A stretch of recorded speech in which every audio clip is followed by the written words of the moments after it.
కూడా దేవుని యొక్క వాక్యం మనం చూడబోతున్నాం. ఉపవాస ప్రార్థనలో దేవుడు అపరూపమైన వాక్యాలు దేవుడు మనకి తెలియపరిచిన వాడు ఉన్నాడు. అయితే ఇక్కడ అంటున్నాడు సామెతల గ్రంథం 28:20లో నమ్మకమైన వానికి దీవెనలు ఎలా ఉంటాయంట? మెండుగా ఉండును. ఇక్కడ ఒక మనిషికి దేవునికి ఎలా కనబడుతుందంటే నమ్మకము కనబడుతుంది. ఏం కనబడుతుందండి? నమ్మకము. అంటే ఇప్పుడు మనుషుల పట్ల కొంతవరకు మన నమ్మకం ఉంటాం. వాళ్ళు ఏదైనా ఒక చిన్న మాట అన్నా, ఏదైనా మనకి హాని చేసినా, అపకారం చేసినా వాళ్ళ విషయంలో మనం పక్కకు దొరుకుని వెళ్ళిపోతాం కదా. అది మనుషుల యొక్క నైజము, మనుషుల యొక్క విధానం. కానీ మరి దేవుడి పట్ల అలా ఉండకూడదు. దేవుడు ఎప్పుడు మనకి కీడు చేసే దేవుడు కాదు. దేవుడు మనకెప్పుడు మరి ఆయన మేలు చేసే దేవుడే. కాబట్టి ఆ దేవుడి పట్ల మనమైనా ఎలా ఉండాలి అని అంటే నమ్మకంగా ఉండాలి అంటున్నాడు. ఎలా ఉండాలి? నమ్మకంగా ఉండాలి. అయితే దేవుడి పట్ల మనం ఎప్పుడైతే నమ్మకంగా ఉంటామో మరి మనకేం అవసరమైంది? మన దేవుని కోరుతాం. ప్రభా మమ్మల్ని దీవించండి, మమ్మల్ని ఆశీర్వదించండి, మా కుటుంబాలను ఆశీర్వదించండి, భర్తలను ఆశీర్వదించండి, భార్యలను ఆశీర్వదించండి, పిల్లల్ని ఆశీర్వదించండి అని మనము దేవుని వేడుకుంటాం. అయితే దాని సాదృశ్యంగా దేవుడు ఈ వాక్యం మనకి చాలా చక్కగా చూపుతున్నాడు. నమ్మకమైన వానికి మెండుగా అంటున్నాడు. దీవెనలు మెండుగా అంటే ఎక్కడ కూడా పొదువలేదు కదా, ఎక్కడ కూడా పొదువలేదు. అయితే ఒక వాక్యం చూద్దాము. మరి ఇక్కడ కీర్తన గ్రంథము 23వ అధ్యాయం మనం చూద్దామండి. కీర్తన గ్రంథము 23వ అధ్యాయము 1వ వచనం మనం చూద్దాం. యెహోవా నా కాపరి, నాకు లేమి కలగదు అంటున్నాడు. అక్కడ దీవెనలు మెండుగా ఉన్నాయంట, ఇక్కడ నాకేమీ పొదువలేదు అంటున్నాడు. అంటే దేవుడి పట్ల మనం భయభక్తులతో ఉన్నప్పుడు, దేవుణ్ణి మనం కాపరిగా ఎంచుకున్నప్పుడు నీకే పొదువు కూడా ఉండదంట. ఎందుకంటే ఆయన కాపుదల నీకు ఇస్తున్నాడు. ఆయన నీ కుటుంబం మీద, నీ మీద ఆయన యొక్క కనిచూపు ఉంచుతున్నాడు. కాబట్టి నీ ప్రతికూలమైన పరిస్థితుల్లో దేవుడు నీకేం చేస్తాడంటే సహాయం చేస్తాడు, సహాయం చేస్తాడు. అయితే నీకు ఆయన సహాయం చేసినప్పుడు ఇంకా నాకు పొదువు ఉందని నువ్వు అనుకుంటావా? అనుకో కదా, మనం అనుకో. ఎందుకంటే మనం 3 పూట్ల మనం భోంచేస్తున్నాం, కంటి నిండా నిద్రపోతున్నాం, మనకు ఉండేదానికి నివాసం ఇచ్చినట్టు దేవుడు కదా, మనకు కావాల్సిన వస్త్రధారణ దేవుడు అనుకుంది. అంతకన్నా ఇంకా మెండైన దిగులు మనకు కావాలా? అవి లేకుండా మరి బాధపడుతున్న వారు ఎంతో మంది ఉన్నారు కదా. వాళ్ళల్లో మనం ఇలాగా ఆశీర్వదింపబడ్డామంటే అది చాలదా? అంతే ఇక్కడ దేవుడు అంటున్నాడు. యెహోవా, దావీదు అంటున్నాడు, యెహోవా నా కాపరి అంటున్నాడు.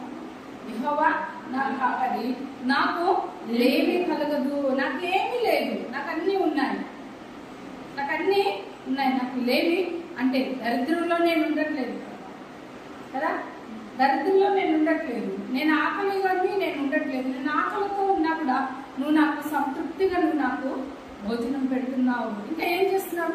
పచ్చిక గల చోట్లను ఆయన నన్ను పరుండ చేయించున్నాడు. ఎక్కడ? పచ్చిక గల చోట్లను ఆయన పరుండ చేస్తున్నాడు. చూడు, దేవుని యొక్క మందిరంలో కదా పచ్చదనం ఉంది, ఆశీర్వాదం ఉంది, దీవెన ఉంది. పంట పొలాల్లోకి వెళ్తే ఆ పంటను చూస్తున్నప్పుడు మరి ఆ పచ్చదనం చూసినప్పుడు ఎంత చక్కగా పండుతుందో అనుకుంటాం కదా, అనుకుంటామా లేదా? మంచిగా వృద్ధి చెందుతుంది అని అనుకుంటాం. దేవుని మందిరంలో కూడా మనం దేవుని యొక్క వాక్యం మనం విన్నప్పుడు మనం చక్కగా వెతుకుతాం కదా. పచ్చిక గల చోట్ల ఆయన నన్ను పరుండ చేస్తున్నాడు, శాంతికరమైన జలముల ఎద్ద నన్ను నడిపించుచున్నాడు. నమ్మకంగా దేవుడి దగ్గర మనం ఉన్నప్పుడు మరి ఆయన ఇచ్చే దీవెనలు అపురూపంగా ఉంది. ఇలా ఉన్నాయి, అపురూపంగా ఉన్నాయి. ఇంకా ఏమంటున్నాడు? సామెతల గ్రంథంలోకి వెళ్ళిపోతాం. ధనవంతుడగుటకు ఆతురపడువాడు ఏం పొందుకుంటాడంటమ్మా? శిక్ష నొందక పోడు. ధనవంతుడు పొందుటకు ఆతురపడువాడు కదా. దోచుకునే వాళ్ళు ఉంటారు, మోసం చేసే వాళ్ళు ఉంటారు, అబద్ధం చెప్పే వాళ్ళు ఉంటారు, వేషధారణ కలిగిన జీవితాల్లో ఉంటారు. అటువంటి వాటికి మరి దేనికోసం వాళ్ళు ఆతురపడతారు? ధనం కావాలని. మరి ఆ రీతిలో ధనం సంపాదించుకున్న వాళ్ళు శిక్ష అంటే ఏ పరిస్థితిలోనైనా వాళ్ళు బాధపడక తప్పదు. మరి ఆ బాధలో మనం ఉండకూడదు, మరి ఆ యొక్క లోకానుసారమైన జీవితంలో మనం ఉండకూడదు అని అంటే మరి మనం దేవుని యొక్క వాక్యంతో మనం కట్టబడాలి. దేవుని మార్గంలో మనం నడవబడిన వారంగా ఉండాలి. అదే అధ్యాయంలో చూడండి, ఇక్కడ కింద ఏమంటున్నాడు? 1వ వచనము 29 1వ వచనము సామెతలు, ఎన్నిసార్లు గద్దించినాను లోబడిన వాడు ఏమవుతాడంట, మరి తిరుగు లేకుండా హఠాత్తుగా నాశనమగును. చూడండి, అనేకమైన వాటికి మరి అలా పోవద్దు, అలా ఉండద్దు అని అన్నప్పుడు మరి వాడు లోబడకుండా, గద్దించిన విధానానికి లోబడకుండా ఉంటే మరి హఠాత్తుగా శ్రమ వస్తుంది. ఏమొస్తుంది? హఠాత్తుగా శ్రమ వస్తుంది. వాడు ఊహించినంత శ్రమ వస్తుంది, వాడు ఊహించినంత బాధ వస్తుంది. మరి ఆ పరిస్థితుల్లో ఈ రోజు నువ్వు ఉన్నావేమో గమనించుకో. అలా ఉండకూడదని ఇక్కడ దేవుని యొక్క వాక్యము సెలవిస్తుంది కదా. చూడండి, అదే అధ్యాయంలోని 29:7 వచనంలో మనకు కనబడుతుంది, నీతిమంతుడు పేదల కొరకు న్యాయము విచారించుటకు, దుష్టుడు జ్ఞానమును వివేచింపడు అంటున్నాడు. దానికి పై వచనంలో చెప్తున్నాడు, దుష్టుని మార్గమున బోలును ఉంచబడును, నీతిమంతుడు సంతోషగానములను చేయును అంటున్నాడు. నమ్మకముగా దేవుని ఉంటే మనకెప్పుడు సంతోషమే. దుష్టుడు మార్గంలో మనం వెళ్ళినప్పుడు మరి భయంకరమైన పరిస్థితులు, బోలులు ఉంచబడును. బోలులు అంటే కటకటాలు ఉంచబడును కదా, నాశనములకు నడుపును, ఉరి శిక్ష పొందును, శిక్షింపబడును. ఆ స్థితిలో ఉండకూడదని ఇక్కడ దేవుడు తెలియపరుస్తున్నాడు. మీరు నమ్మకంగా ఉండండి. మీరు నా పట్ల నమ్మకంగా లేకపోతే, లోకం పట్ల మీరు నమ్మకంగా ఉంటే లోకం ఏం చేస్తుందంటే అనేకమైన వాటికి మిమ్మల్ని లాగేస్తుంది. అయస్కాంతముగా అది లాగేసినట్టు లాగేస్తుంది. ఆ పరిస్థితిలో మీరు ఉండకూడదు. ఒకవేళ లోక ఆశలతో మీరు ఉన్నప్పుడు, దుష్టుల మార్గంలో వెళ్ళినప్పుడు మీరు బోనులోకి వెళ్లాల్సిన పరిస్థితి వస్తుంది కదా. బోనులోకి వెళ్లాల్సిన పరిస్థితి వస్తుంది. అనేకమైన శ్రమలలోకి వెళ్లాల్సిన పరిస్థితి వస్తుంది. ఇరుకుల్లో వెళ్లాల్సిన పరిస్థితి వస్తుంది. దుష్టుడు అనేకమైన చూపిస్తాడు. అది అపవాదే కదా, అపవాదే.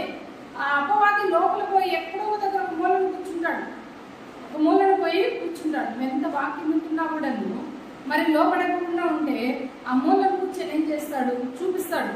అవి చూడండి, అవి దోచుకోండి, ఇవి లాక్కోండి, అలా ఉండండి, ఇలా డాంబికంగా ఉండండి, ఇలా డాంబికంగా మాట్లాడండి కదా. అనేకమైన వాటికి మిమ్మల్ని దారి తీస్తాడు. అలాంటప్పుడు ఏమవుతాం? ఒక దగ్గర మనం పట్టబడతాం, ఒక దగ్గర మనం ఇరుక్కుంటాం, ఒక దగ్గర శ్రమలో మనం ఊపిలో పడిపోతాం. అయినా మటుకు దేవుడు ఏమంటాడు? నేను లేపేదానికి వస్తాను, నేను లేపుతాను, నేను పైకి ఎక్కుతాను. ఊబిలో నుండి దేవుడు మనల్ని లేపుతాడు. జిగట మన్నుగా ఉన్న మనల్ని ఆయన ఏం చేస్తాడు? జీవాన్ని ఊదినట్టుగా మనల్ని దేవుడు ఆ యొక్క ఊబిలో నుండి పైకి లేపుతాడు. ఆ పరిస్థితిలో వెళ్ళి నమ్మకమైన పిల్లలంగా, ఆశీర్వదింపబడిన పిల్లలంగా మనం ఉండాలని దేవుడు కోరుకుంటున్నాడు కదా. మనల్ని మనం తగ్గించుకోవాలి. ఎప్పుడు దేవుని సన్నిధిలో తగ్గింపబడాలి, దేవుని హెచ్చించుకోవాలి. అందుకే కదా కింద ఇక్కడ అంటున్నాడు 23వ వచనం చూద్దాం. ఎవని గర్వం వాణ్ణి తగ్గించును, వినయ మనస్కుడు ఘనత నొందును. చూడండి, మనం తగ్గించుకున్నప్పుడు వినయ మనసుతో, అంటే వినయవారంగా ఉన్నప్పుడు, వినయ మనసుగా ఉన్నప్పుడు కదా, ఎప్పుడైతే దేవుని వాక్యానికి వింటాము, దేవునిలో నమ్మకంగా ఉంటాము కదా, అప్పుడు మనం ఏమవుతామంటే ఘనత పొందుకుంటాం. ఏం పొందుకుంటామా? ఘనత పొందుకుంటాం. అలా ఘనత పొందుకోలేని వాళ్ళు, గర్వంతో ఉన్న వాళ్ళు ఏమవుతారు? తగ్గించును. వాని గర్వం వానిని తగ్గించును. చూడండి, స్త్రీలలో చాలా మంది కూడా గర్వం, అంటే ఇప్పుడు మీరున్నారని నేను చెప్పట్లే, బయట చూస్తున్నా నేను. ఎంత గర్వం అంటే అంత విపరీతమైన కోపానికి గురవుతున్నారు, అనకూడని మాటలు అంటున్నారు. కుటుంబాలు ఎలా ఉండాలో అర్థం కావట్లేదు, అత్త పట్ల కోడలు ఎలా ఉండాలో అర్థం కావట్లేదు, కోడల పట్ల అత్త ఎలా ఉండాలో అర్థం కావట్లేదు, భార్య భర్త పట్ల ఎలా ఉండాలి, భర్త భార్య పట్ల ఎలా ఉండాలి, తల్లిదండ్రులు పిల్లల పట్ల, పిల్లల తల్లిదండ్రుల పట్ల ఎలా ఉండాలి, వాళ్ళకి అర్థం కావట్లేదు. ఇది ఒక కుటుంబమే. మమ్మల్ని చూసి మా పిల్లలు నడవాలి కదా, మమ్మల్ని చూసి మా పిల్లలు నడవాలి అనేది వాళ్ళకి ఒక ఇంగిత జ్ఞానం అనేది వాళ్ళకి లేకుండా పోతుంది. అంటే అపవాదికి వాళ్ళ హృదయం ఏమిచ్చారు? స్థానం ఇచ్చారు, చోటు ఇచ్చారు. కనుకనే అపవాది ఏం చేస్తున్నాడు?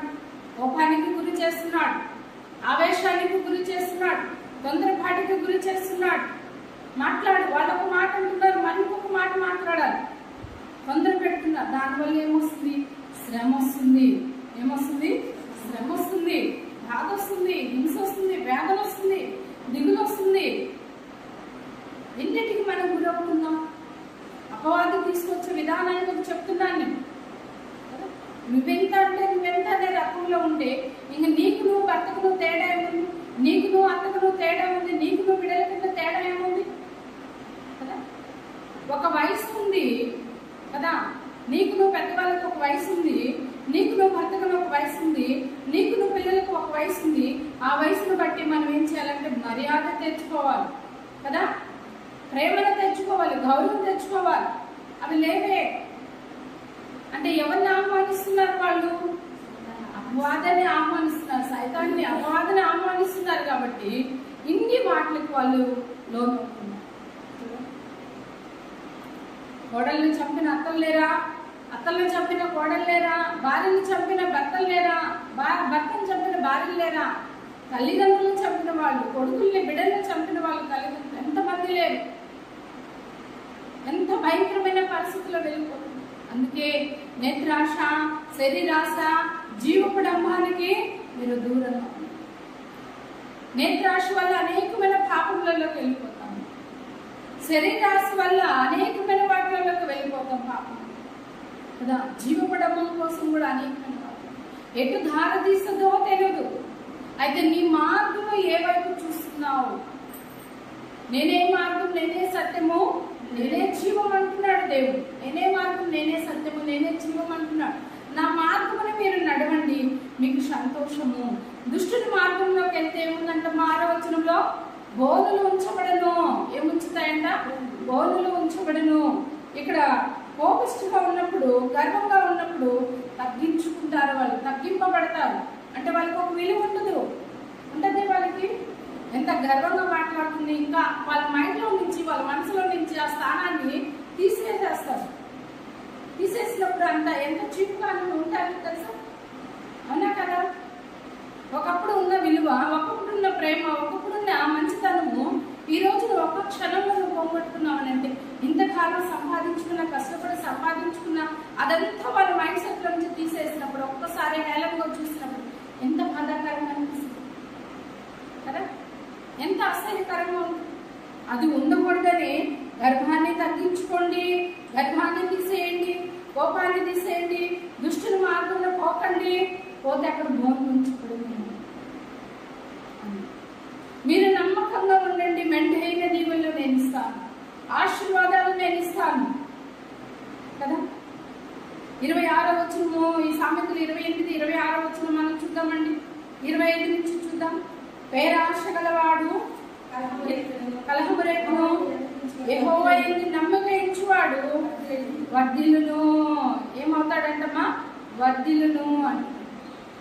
అక్కడ నమ్మకమైన వాడికి మెండైన దీవెనలు, ఇక్కడ యెహోవా యందు నమ్మక ఉంచువాడు ఏమవుతాడు? వర్ధిల్లును. నువ్వు వర్ధిల్లాలి, మెండైన దీవెనలు పొందుకోవాలంటే దేవుని యందు నమ్మక ఉంచాలి. దేవుని యందు నమ్మకమైన పిల్లలుగా ఉండాలి. అక్కడ మెండైన దీవెనలు ఇస్తున్నాడు, అలాగే వర్ధిల్లేదానికి చూపుతున్నాడు ఆయన. ఆయన సన్నిధిలో వర్ధిల్లాలి మనం, ఆయన వాక్యంలో మనం వర్ధిల్లాలి కదా. ఆయన సన్నిధిలో, ఆయన వాక్యంలో మనం ఎప్పుడైతే వర్ధిల్లుతామో మనము ఆశీర్వాదానికి వారసులు, దేవుని రాజ్యానికి వారసులం అవుతాం. అందుకు ఇక్కడ ఆ మాట చెప్పుకున్నట్టు ఇలా యెహోవా యందు నమ్మక ఉంచువాడు వర్ధిల్లును. కింద వచనం 26, తన మనస్సును నమ్ముకొని వాడు ఏమవుతాడంటమ్మా? బుద్ధిహీనుడు. జ్ఞానమును ప్రవర్తించేవాడు తప్పించుకొనును. జ్ఞానం ఉండాలి. ఫస్ట్ ఏముండాలి? జ్ఞానం ఉండాలి. జ్ఞానవంతురాలు తన ఇల్లు కట్టుకొనును. జ్ఞానం లేని స్త్రీ ఏమవుతుంది? వెలుగు పెరిగేస్తుంది. అంటే హృదయంలో ఉన్న మంచితనాన్ని అంతా పక్కన పెట్టేస్తుంది. ఏమవుతుంది? అనేకమైనవి లోను తీసుకొచ్చుకొని పెట్టుకుంటుంది. కోపాన్ని తెచ్చి పెట్టుకుంటుంది, అసూయ తెచ్చి పెట్టుకుంటుంది కదా, లోక ముచ్చట్లు తెచ్చి పెట్టుకుంటుంది. దానివల్ల నీ కాపురమే పాడైపోతుంది, నీ సంసారమే పాడైపోతుంది కదా, నీ బిడ్డలో పాడైపోతారు, చల్లా చెదరైపోతారు. అవసరమా? అలాంటి పనులు మనకు అవసరమా? అలాంటి పరిస్థితి మనకు అవసరమా? ఉండకూడదు. దేవుని సన్నిధిలో మనం ఎండారుగా ఎదగాలి, వర్ధిల్లాలి. ఎప్పుడైతే మనం వర్ధిల్లుతామో, వాక్యంలో వర్ధిల్లుతామో, కుటుంబంలో వర్ధిల్లుతాము, ప్రార్థనలో వర్ధిల్లుతామో, మనసులో వర్ధిల్లుతాము, సహవాసంలో వర్ధిల్లుతామో, కుటుంబం విస్తరింపబడుతుంది. అర్థమవుతుంది మీకు? మనకు ఉండాలి ఆ ప్రేమ, ఉండాలి దేవుని భయభక్తులు కలిగిన జీవితం ఉండాలి, నమ్మకమైన పిల్లలుగా ఉండాలి. దుష్టుని మనం విడిచిపెట్టాలి, అపవాది ఆలోచనని విడిచిపెట్టాలి కదా. దేవుని ఎందుకు భయభక్తులు కలిగిన వారంగా మనం ఉండాలి అని ఇక్కడ తెలియపరుస్తుంది. చూడండి, కీర్తన గ్రంథము 1వ అధ్యాయం అందరికి తెలిసిన వాక్యమే. అందరికి కంఠస్థం ఆ మాట. దుష్టుల ఆలోచన చొప్పున నడవక, పాపుల మార్గంలో నిలవక, అపహాస్యులు కూర్చుండే చోటను కూర్చుండగా, యెహోవా ధర్మశాస్త్రం నందు ఏమంటూ ఉండమంటున్నాడమ్మా? ఆనందించుచు దివారాత్మ దాన్ని ధ్యానించువాడు ఏమై ఉన్నాడు? ధన్యుడు. వాక్యమని ధ్యానించండి, వాక్యమని చదవండి. మీరు వాక్యమని ధ్యానించండి, చదవండి, వాక్యమందు ఆనందించండి. అది చాలు. లోకంలో ఉన్న ఆనందము వ్యర్థమండి, లోకంలో ఉన్న సంతోషం ఇది వ్యర్థమండి. అది తాత్కాలికమైనదే. ఎలాంటిది? తాత్కాలికమే. అంతలో కనబడి అంతలో మాయమైపోయే లోక సంతోషాలు మనకి శాశ్వతమైన ఆనందం మనసులో ఉండాలి కదా. శాశ్వతమైన సంతోషం మన మనసులో ఉండాలి. ఇదిగో ఈ బైబిల్ గ్రంథం. దుష్టునికి దూరంగా ఉండండి, పాపులకు దూరంగా ఉండండి. వాళ్ళు ఉన్న దగ్గర కూడా మనం ఉండకూడదు కదా. మందిరాలలో కూడా జాగ్రత్తగా ఉండాలి. నమ్మకమైన వారు ఉంటారు, అపనమ్మకమైన వారు ఉంటారు కదా. వాళ్ళు ఇట్లా, వీళ్ళు ఇట్లా, వీళ్ళ విధానం, వాళ్ళ విధానం అని మందిరంలో మనము ముచ్చటించుకోకూడదు. దేవుడు వింటున్నాడు. ఏం చేస్తున్నాడు? దేవుడు వింటున్నాడు. జాగ్రత్తగా ఉండాలి మనం కదా. అపోస్తుల బోధ ఎందును, సహవాసం ఎందును, రొట్టె విరిచి ఎందును ఎడతెగగా ప్రార్థించమన్నాడు. కానీ ఎడతెగకుండా ముచ్చటించుకున్న వాళ్ళు ఎక్కువ మంది. పాస్టర్ ఎక్కడో దూరం ఉంటాడు, ఆన్లైన్లో ఇస్తున్నాడు వాక్యం కదా. ఇక్కడేమో వాళ్ళు కూర్చుంటున్నారు. ఏదైనా ఒకరు మధ్యలో బ్రేక్ ఉండిందంటే, అమ్మ వాళ్ళిట్లా, వీళ్ళిట్లా, మీ అత్తి మాట అన్నదా, మీ మామ మాట అన్నాడా, నీ కొడుకులు ఇలా చేస్తున్నారా, అబ్బా ఎటు చేస్తావా, ఏంటి నీ పరిస్థితి, ఇలా మాట్లాడు చూడు ఏమంటారు వాళ్ళు. సలహాలు, వ్యర్థమైన సలహాలు ఇస్తారు. ఆ వ్యర్థమైన సలహాలు దేవుని యొక్క సన్నిధిలో నేర్చుకోమన్నాడు దేవుడు. మంచి మాటలు నేను మీకు నేర్పుతున్నాను, ఆరోగ్యకరమైన మాటలు మీకు నేర్పుతున్నాను, హృదయాన్ని బాగు చేస్తున్న మాటలు, కుటుంబాన్ని బాగు చేస్తున్న మాటలు కదా. భర్తలు మార్చుకునే మాటలు, భార్యలు మార్చుకునే మాటలు, కొడుకుల పిల్లల్ని, కూతుల్ని, కొడుకుల్ని మంచి మార్గంలో నడిపించుకునే మాటలు మీకు నేను అందిస్తున్నానే. కానీ మీ అత్తట్ట, మీ మామింట, మీ వాళ్ళింట, మీ వీళ్ళింట అనే మాటలు నేను అక్కడ చెప్పట్లేదు. అక్కడ మీరేమి అవన్నీ ఆహ్వానిస్తున్నారు? అపవాదిని ఆహ్వానిస్తున్నారు. అపవాదిని ఆహ్వానిస్తున్నారు. జరుగుతున్నాయండి, జరుగుతున్నాయి కాబట్టి నేను చెప్తున్నాను. వింటున్నాను కాబట్టి చెప్తున్నాను. పెద్దవాళ్ళు అలా ఉన్నారు, ఎక్కువ వయసులో ఉన్న వాళ్ళు అలా ఉన్నారు, యవనస్తులు అలా ఉన్నారు, మధ్య వయసులో వాళ్ళు అలా ఉన్నారు. ఏంటి ప్రయోజనం? ఏంటి మన జీవితాల్లో అది ప్రయోజనకరంగా ఉన్నాయా? దానివల్ల మనకి ఏమైనా మేలు వస్తుందా? దానివల్ల కోపము, అసూయ, కలహాలు, ఇంట్లో కలహాలు రేపుతున్నాయి, బాధలు రేపుతున్నాయి, దూరం అయిపోతున్నారు. తల్లి జాడ పిల్లకుండదు, పిల్ల జాడ తల్లికుండదు. అటువంటి పరిస్థితి వస్తుంది. ఇంకా ప్రేమ లేకుండా, ఇంకా మనం లోకానుసారంగా అవిశ్వాసంగా మనం ఉంటే, విశ్వాసులతో అవిశ్వాసులకు జోడి ఎక్కడది అంటున్నాడు కదా. ఎంత చక్కగా కొరింథీయులకు రాసిన పత్రికలో మాట్లాడు. మనం ఇంకా అలాంటి స్నేహం చేస్తాము, ఇంకా అలాంటి ముచ్చట, ఇంకా పరిపూర్ణమైన జ్ఞానం పొందుకోమా? క్రీస్తులో యేసు ప్రభులో మనం ఉండమా? ఇంకా అపవాది యొక్క ఛాయలోనే మనం బ్రతుకుతాము. నిజమైన దేవుడు మనకి వెలుగుని చూపుతున్నాడే, ఆ వెలుగులో మనం నడవాలి. ఇంకా చీకటిలో నేను నడుస్తాను అనంటే ఎంత మాత్రం కరెక్ట్? అది దేవుడు మెచ్చుతాడా? దేవుడు మెచ్చు. దేవుడికి మనం ఇంకా బాధ కలిగిస్తున్నాం. అక్కడ అగ్ని ఆరదు, చూస్తాడు. తల్లిదండ్రులకు ప్రేమ బిడ్డల మీద చచ్చిపోతే నీ బ్రతుకు బ్రతుకురా అని అంటారా లేదా? అంటాం. చెప్పాను, కన్నాను, పెంచాను, ఇంకా ఇంతటి వాళ్ళని చేశాను, మీకు ఒక జీవితాన్ని ఇచ్చాను. ఇంకా మీరు లోపడకపోతే, ఇంకా నా మాట వినకపోతే, మా మాట వినకపోతే మీ జీవితాలు మీవే కదా. రెక్కలు వచ్చిన పక్షులు ఎలా ఎగిరిపోతారు అలాగా మీ విధానం. దేవుడు కూడా అంతే చెబుతాడు. లోబడిన పిల్లలకి ఏమంది శ్రమ అన్నాడు. 1 మారు, 2 మార్లు, 3 మార్లు కదా, 70 మార్లు కదా. ఒక విశ్వాసి 70 మార్లు పడిపోతాడు, 7 సార్లు పడిపోతాడు, 7 సార్లు లేవబడు కదా. ఇంకా మనం పడిపోతానే ఉంటాం. ఎన్నిసార్లు పడ్డామో చూడండి, ఎన్నిసార్లు దేవుడు లేపుతున్నాడో చూడండి. అయినా కూడా దేవుడు లేపుతాడు. అందుకే మన దేవుడు కీడు చేసే దేవుడు కాదు, మేలు చేసే. కానీ మనలో కొంతైనా మార్పు రావాలి, అంతైనా మార్పు రావాలి. అయ్యా నేను ఇక్కడి నుంచి నా బ్రతుకు మార్చుకుంటా, నా స్థితి మార్చుకుంటా, నా జీవితం మార్చుకుంటా, నా కుటుంబంలో, సంఘములో నేను నమ్మకమైన బిడ్డగా సంఘముగా ఉంటాను. తదుపరి నీ దీవెనలు మెండుగా నేను పొందుకుంటాను. నేను భయభక్తులు కలిగిన దానిగా, భయభక్తులు కలిగిన కుటుంబంగా, సంఘముగా ఉంటాను. వర్ధిల్లుతాను. ఏమవుతాను? వర్ధిల్లుతాను. వర్ధిల్లాలి, మనం వర్ధిల్లాలి, మన కుటుంబాలు వర్ధిల్లాలి, మన మనసు వర్ధిల్లాలి. ఆనందంతో, సంతోషంతో గంతులు వేస్తూ దేవుని సన్నిధిలో మనం గడపాలి. పుట్టుక నుంచే పుట్టువాడే కదా. ఒక క్షణం వచ్చింది, ఒక సమయం వచ్చింది కదా. యోహాను, పేతురు వెళ్ళి దర్శించారు. ఆ యొక్క శృంగారమైన దేవాలయంలోకి వెళ్ళినప్పుడు ఆ వాక్కు ముందు భిక్ష వెతుకుతున్నాడు.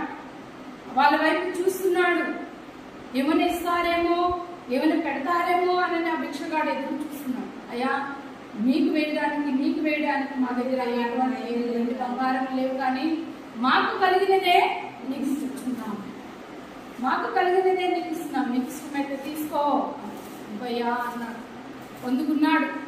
ఏం చేశాడు? ఆ క్షణాన్ని తెగ్గున లేచాడు. లేచి గంతులు వేస్తూ దేవుని సన్నిధిలో నాట్యం చేశాడు, ఆనందించాడు, స్తుతించాడు దేవుడు. మనం బాగుపడ్డప్పుడు, మనం వర్ధిల్లినప్పుడు, మన జీవితాలు ఉన్నతమైన స్థితిలో ఉన్నప్పుడు, మనం 3 పూటలు తింటున్నప్పుడు, మనకు వస్త్రధారణ దేవుడు ఇచ్చినప్పుడు, పడుకునేదానికి ఒక గృహమనే మనకి ఇచ్చినప్పుడు, మనం ఎంత గంతులు వేయాలి.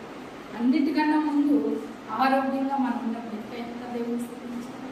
అయ్యా నేను ఒంటరిగా ఉన్నాను, అయ్యా నా బిడ్డలు లేరు, అయ్యా భర్త లేడు, అయ్యా భార్య లేదు, అయ్యా బిడ్డలు చూడట్లేదు, పట్టించుకోవట్లేదు కదా.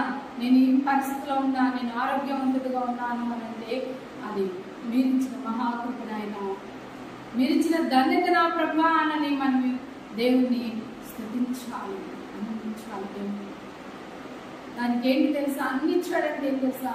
దేవుని సన్నిధిలో ఉన్నావు. నువ్వు ఉంటున్నట్టుగా నువ్వు నటించు, మాకు నువ్వు పరిపూర్ణంగా జీవించు. నీకు ఇంతగా బహుమానిస్తున్నాడు. నటన అనేది మనం ఫుల్ స్టాప్ పెట్టాలి కదా. నిజ జీవితంలోకి మనం ఎదిగేదానికి మార్గం మనము ఇటు